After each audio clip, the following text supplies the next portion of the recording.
여러분 안녕하십니까? 광주 MBC 뉴스투데이 시작합니다. 먼저 오늘의 주요 뉴스입니다. 공공택지 개발이 예정된 광주 산정지구에 땅을 샀던 공무원 2명이 확인됐습니다. 광주시의 1차 조사에서 드러났는데 투기 관련성은 없는 것으로 광주시는 일단 판단했습니다. 광주 전남 공동주택의 공시가격 상승률이 제주를 제외하면 전국에서 가장 낮은 것으로 나타났습니다. 한전공대의 내년 개교 여부가 사실상 오늘 판가름납니다. 국회 상임위의 법안 심사를 앞두고 특별법을 반드시 통과시키라는 요구가 잇따르고 있습니다. 광주 외국인 학교가 폐교 위기를 맞고 있습니다. 학생 수가 줄었기 때문인데 살릴 방법도 마땅치 않습니다. 광주시가 공무원들의 산정지구 부동산 투기 의혹 1차 조사 결과를 발표했습니다. 산정지구 토지를 사고 팔았던 공무원은 2명이 있는 것으로 확인되는데요. 광주시는 이들이 LH 공공택지개발과는 관련성이 없는 것으로 보고 있습니다. 김철원 기자입니다. LH 투기 사태로 시작된 광주시의 산정지구 부동산 투기 의혹 1차 조사 결과 5년 동안의 토지 매매 명단에 들어있는 공무원은 2명이었습니다. 광주시청 5급 공무원은 산정지구의 토지 2필지를 2005년과 2016년 6,800만 원에 사들였다. 지난 2018년 1억 5,500만 원에 팔았고, 광산구청 7급 공무원은 2013년 5,300여만 원에 산 토지를 2017년 6,800만 원에 팔았습니다. 산정지구에서 지난 5년 동안 거래된 토지 매매 건수 402건의 매수 매도자 명단과 광주시청과 광산구청 전 현직 공무원 4,600여 명의 명단을 대조한 결과입니다. 그러나 광주시는 이들의 토지 매수 시점이 LH가 산정지구 개발을 최초 준비하던 지난해 7월보다 4년에서 15년 전인 점으로 볼 때 투기 관련성은 없는 것으로 보고 있습니다. 업무 관련자의 배우자와 직계 전 비석에 대해서도 개인정보 동의를 받아 확인한 결과 거래는 발견하지 못했습니다. 광주시 감사위원회는 산정지구를 둘러싸고 있는 광산구 장수동과 산정동의 5년간 나머지 토지 거래 내역 3,600건을 계속 조사하기로 했고, 공무원 조사 범위도 다른 4개 구청으로 확대하기로 했습니다. 하지만 수사권이 없어 차명 거래를 통한 투기 의혹을 밝혀내는 데는 한계가 있을 수밖에 없는 상황입니다. 이제 시선은 공직자들의 부동산 투기 의혹을 수사 중인 광주경찰청 전담팀의 수사 결과로 쏠리고 있습니다. MBC 뉴스 김철원입니다. 민간 아파트의 부동산 투기에 대해서도 전방위 조사가 진행되고 있습니다. 전라남도는 외지 투기 세력이 개입한 것으로 보이는 4개 시군에서 정밀 조사에 착수했습니다. 김주희 기자입니다. 순천시 해룡면 복성리 970여 세대로 조성되고 있는 한 아파트 단지입니다. 이 아파트의 지난 2019년 최초 분양 당시 3.3제곱미터당 분양가는 900여만 원이었습니다. 그런데 인근 지역 신규 아파트들이 3.3제곱미터당 1,100만 원을 웃도는 가격으로 분양되고 외지인 투기 세력까지 가세하면서 덩달아 분양권 거래가도 치솟고 있습니다. 글쎄요, 그 프리미엄이 안 붙었으면 실제로 거래되는 거는 그동안 8,000? 그렇게 됐어요. 8,000, 39점 되기 전에 더 맨날 저기 안 겁니다. 전남도가 공정한 부동산 거래 질서 확립을 위해 오는 6월 말까지 순천과 광양, 나주, 무안 등지의 투기 의심적 8개 아파트에 대한 정밀조사에 착수했습니다. 정밀조사 대상 아파트의 매도 매수인에게는 각각의 소명 자료를 요청하고 실제 거래보다 낮은 가격으로 이중계약하는 다운계약서 작성 등 불법 행위에 대해 집중 조사할 계획입니다. 도는 허위 신고 등 부동산 시장 교란 행위가 확인될 경우 엄중 조치할 방침입니다. 소명자를 검토해서 문제가 있다 그러면 이제 세무서를 세무서에 통보를 한다거나 그렇게 해서 과태료를 부과한다거나 이런 식의 절차를 받게 되는 것이죠. 도내 지자체 차원의 부동산 실거래 실태에 대한 집중 단속을 벌이고 있는 여수와 목포시에 이어 전남도의 이번 투기 의심적 추가 정밀조사가 부동산 관련 불법 관행을 근절하는데 어느 정도의 성과로 이어질 수 있을지 주목됩니다. MBC 뉴스 김주희입니다. 광주 전남 공동주택의 공시가격 상승률이 제주를 제외하면 전국에서 가장 낮은 것으로 나타났습니다. 국토교통부 발표에 따르면 광주의 상승률은 지난해 대비 4.76%, 전남은 4.49%로 전국 평균 19%보다 훨씬 낮았고 17개 시도 가운데 제주를 빼면 가장 낮았습니다.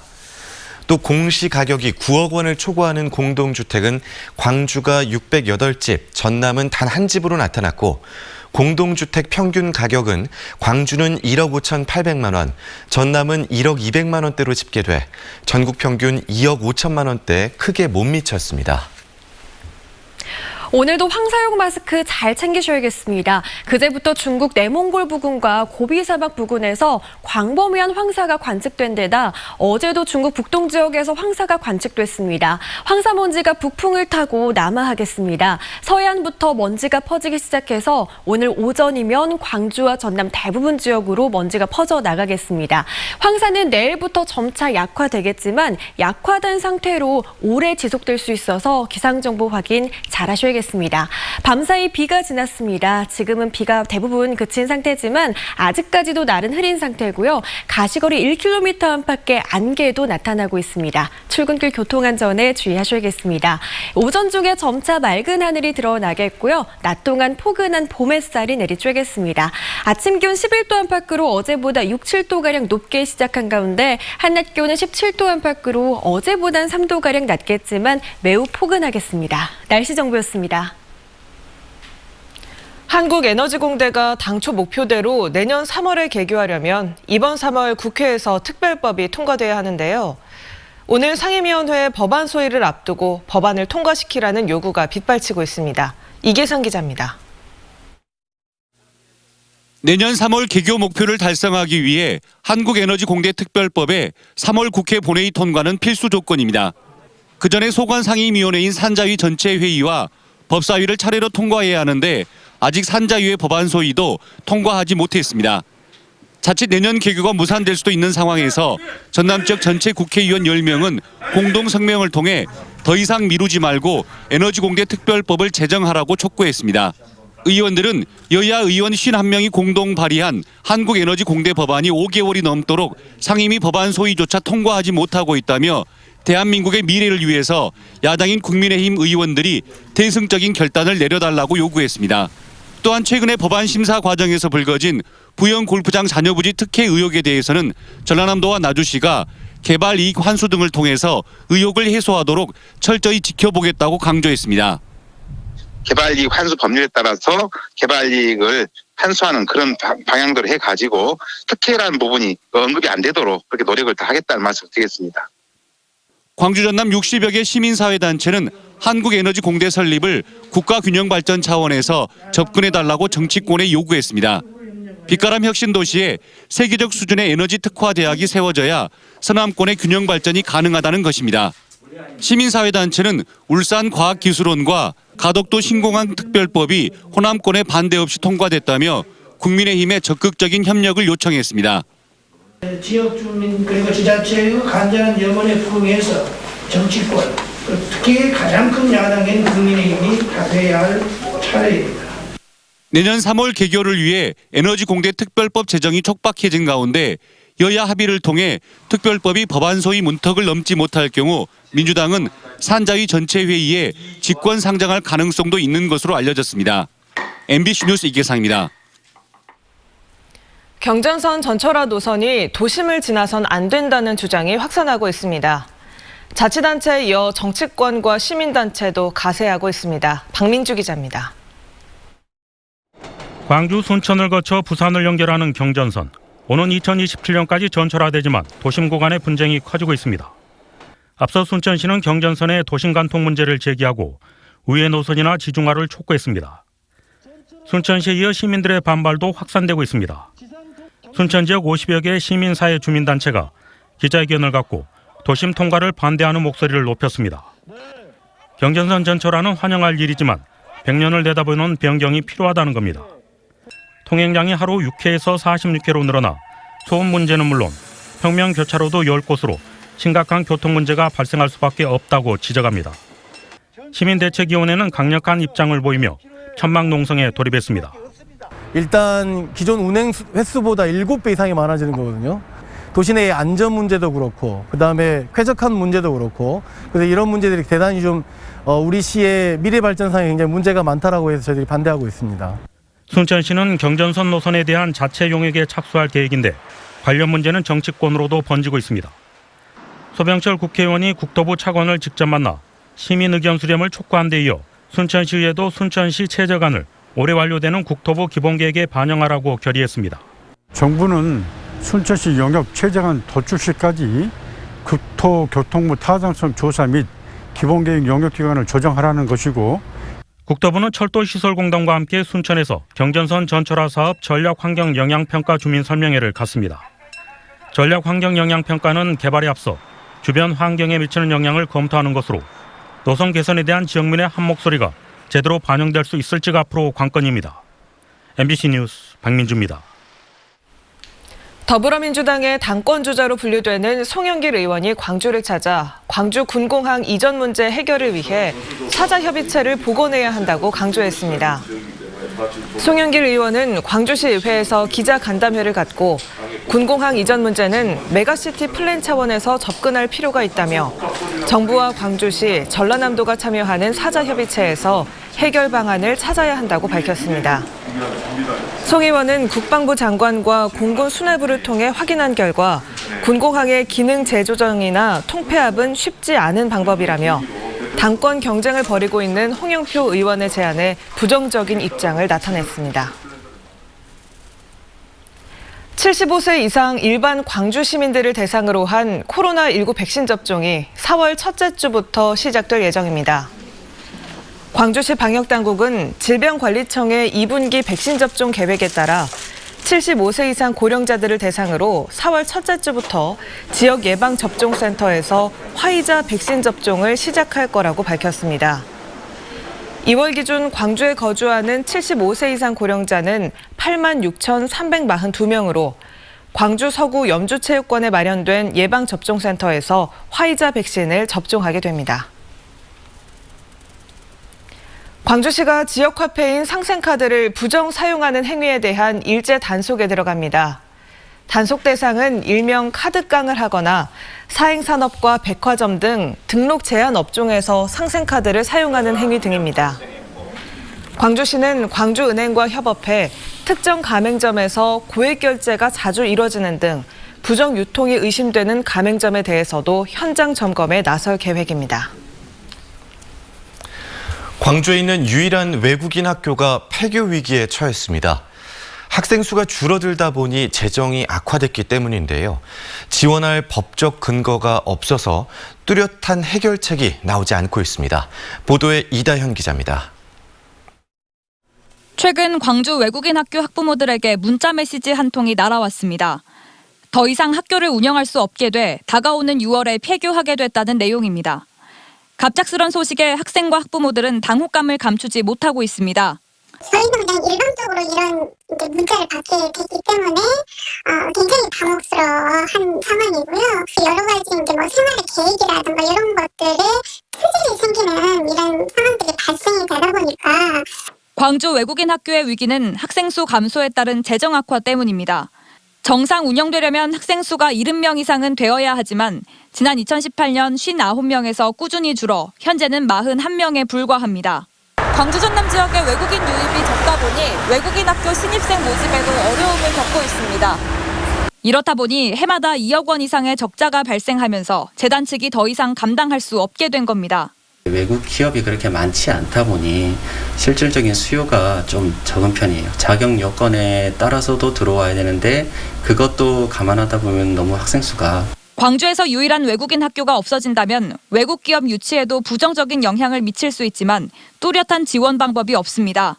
국내 학력 인정이 안 되는 학원 형태의 외국인 학교에 교육당국이 지원할 근거가 없기 때문입니다. 더군다나 외국인들 이렇게 기업도 유치도 해야 되는 거고 또 오히려 더 좀 키워야 될 부분에 있는 건데 너무 좀 우리가 소극적으로 하고 있지 않나 이런 생각이 좀 들기 때문에 현재 서울에만 19곳을 비롯해 경기도와 부산에서는 5곳 이상 등 전국 곳곳에서 외국인 학교가 운영되고 있습니다.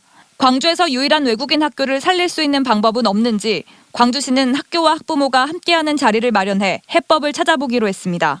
MBC 뉴스 이다현입니다. 광주시 체육회가 스포츠 인권 문제를 전담할 조직을 신설하기로 했습니다. 광주시 체육회는 고 최숙현 선수 사건 이후 확산되고 있는 사회적 공감대를 반영해 스포츠 인권 부서를 설치하기로 했습니다. 이를 위해 실무를 담당할 공정감사 태스크포스를 구성해 관련 규정을 정비한 뒤 올해 상반기 안에 조직 개편을 완료하고 스포츠 인권 전담 조직 설치를 완료하기로 했습니다.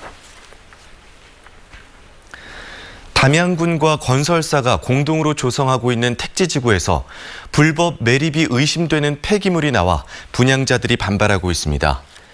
단독주택 용지 분양자들은 터파기 과정에서 무게가 1톤에 달하는 고목 뿌리와 묘지 상석 등이 발견됐다며 택지 조성 당시에 폐기물이 불법으로 매립된 게 아닌지 전수조사가 필요하다고 주장하고 있습니다. 해당 택지는 담양읍과 수북면 일대에 조성된 담양 첨단문화복합단지로 담양군과 건설사가 공동으로 참여했습니다. 치매를 앓고 있는 노모의 재산을 가로챈 딸이 징역형을 선고받았습니다. 광주지방법원 형사 9단독 김두희 판사는 소유권 이전 등기 신청서와 증여계약서를 위조해 80대 어머니의 땅과 주택을 증여받은 혐의로 기소된 58살 A씨에게 징역 1년을 선고했다고 밝혔습니다. 재판장은 중증 치매로 의사결정 능력이 부족하다는 점을 이용해 부동산 소유권 이전 등기를 마치는 등 죄질이 나쁘지만 일정 기간 어머니를 부양했던 점을 감안해 법정 구속하지는 않는다고 판결했습니다. 어제 오후 3시 40분쯤 광주 남구 이장동의 한 과수원에서 밭을 갈던 68살 A씨가 경운기에 끼어 숨졌습니다. 경찰은 A씨가 좁은 공간에서 경운기를 후진하다 철제 구조물 사이에 끼어 변을 당한 것으로 보고 정확한 사고 경위를 조사하고 있습니다.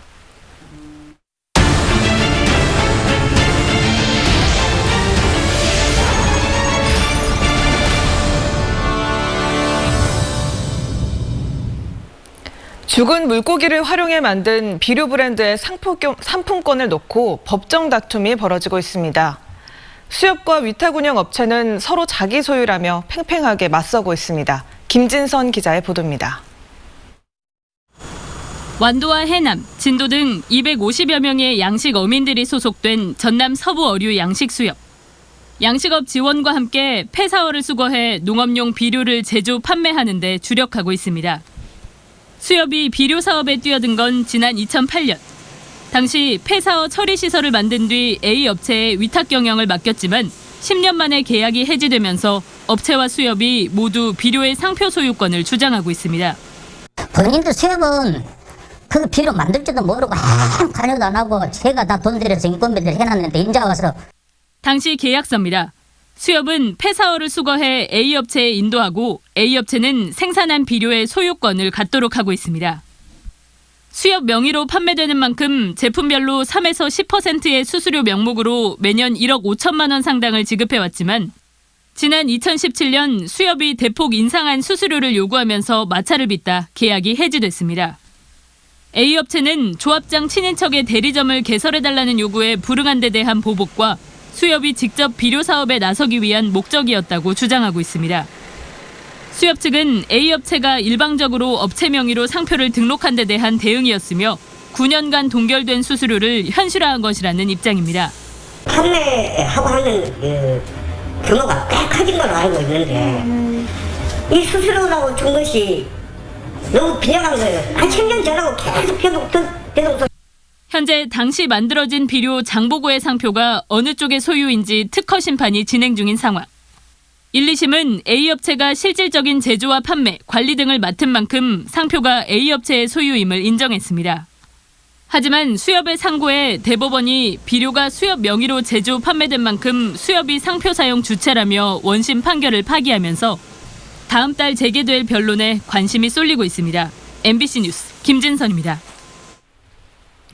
광주 MBC의 제17대 대표이사 사장에 김낙곤 사장이 취임했습니다.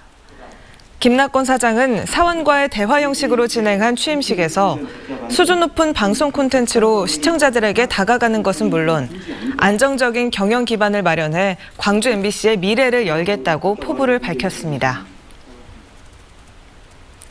전남 선거관리위원회는 오늘부터 오는 20일까지 닷새 동안 4.7 보궐선거의 거소투표 신고를 받습니다. 거소투표는 선거인이 거소투표 신고를 하면 병원, 자택 등 자신이 머무는 곳에서 우편으로 투표하는 제도입니다. 전남에서는 순천 제1선거구, 고흥 제2선거구 등 도의원 2곳과 보성군 의원 5선거구 1곳 등 3곳에서 보궐선거가 치러집니다.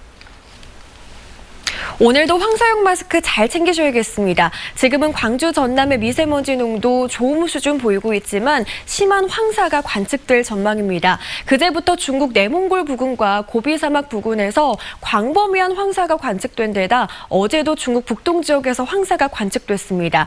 이 황사먼지가 북풍을 타고 남하하겠는데요. 서해안부터 먼지가 퍼지기 시작해서 오전 중에 광주와 전남 모든 지역으로 먼지가 퍼져 나가겠습니다. 이 황사먼지는 내일부터 점차 약화되겠지만 약화된 상태로 오랜 기간 지속될 수 있어서 기상정보 확인 잘 하셔야겠습니다. 밤사이 비가 지났습니다. 지금 비는 대부분 그친 상태지만 아직까지도 날은 흐립니다. 또 가시거리 1km 안팎에 안개도 끼어 있어서 출근길 교통안전에 주의가 필요합니다. 오전 중에 점차 맑은 하늘이 드러나겠고요. 낮 동안은 따뜻한 봄 햇살이 내리쬐겠습니다. 광주의 아침 기온 11도 안팎으로 어제보다 6도가량 높게 시작한 가운데 한낮 기온 17도로 어제보단 3도가량 낮겠지만 매우 포근한 날씨가 예상됩니다. 광주의 현재 기온 11도 안팎 보이고 있고요. 대부분 지역에서 아침 기온 영상 10도를 웃돌고 있습니다. 한낮 기온 12도에서 18도 분포로 낮 동안에도 따뜻하겠습니다. 목포의 낮 기온은 반면 12도에 그치겠고요. 강진에서는 낮 기온 18도 안팎으로 예상됩니다. 순천의 낮 기온은 19도 안팎, 광양에서는 낮 기온 20도를 웃돌면서 매우 포근하겠습니다. 바다의 물결은 먼바다를 중심으로 최고 2m로 비교적 잔잔하게 일겠습니다. 다가오는 토요일에도 비 소식이 들어있습니다. 날씨 정보였습니다. 이상으로 광주 MBC 뉴스투데이를 마칩니다. 함께해 주신 여러분 고맙습니다.